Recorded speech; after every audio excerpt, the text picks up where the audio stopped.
فرعون نے ایک میلہ لگوایا اور اپنے پورے سلطنت کے جادوگروں کو جمع کر کے حضرت موسیٰ علیہ السلام کو شکست دینے کے لیے مقابلے پر لگا دیا۔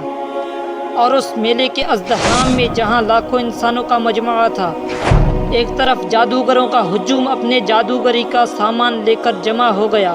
اور ان جادوگروں کے فوج کے مقابلے میں حضرت موسیٰ علیہ السلام تنہا ڈٹ گئے۔ جادوگروں نے فرعون کی عزت کی قسم کھا کر اپنے جادو کی لاٹھیوں اور رسیوں کو پھینکا تو ایک دم وہ لاٹھیاں اور رسیاں صاف بن کر پورے میدان میں ہر طرف پھنکاریں مار کر دوڑنے لگیں،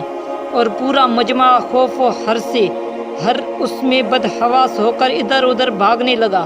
اور فرعون اور اس کے تمام جادوگر اس کرتب کو دکھا کر اپنے فتح کے گھمنڈ اور غرور کے نشے میں بدمست ہو گئے، اور جوش شادمانی سے تالیاں بجا بجا کر اپنی مسرت کا اظہار کرنے لگے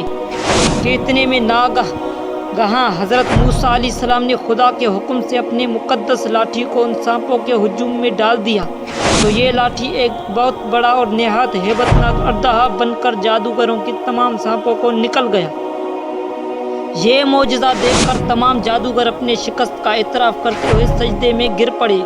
اور بآواز بلند یہ اعلان کرنا شروع کر دیا: ہم سب ہارون اور حضرت موسیٰ علیہ السلام کے رب پر ایمان لائے۔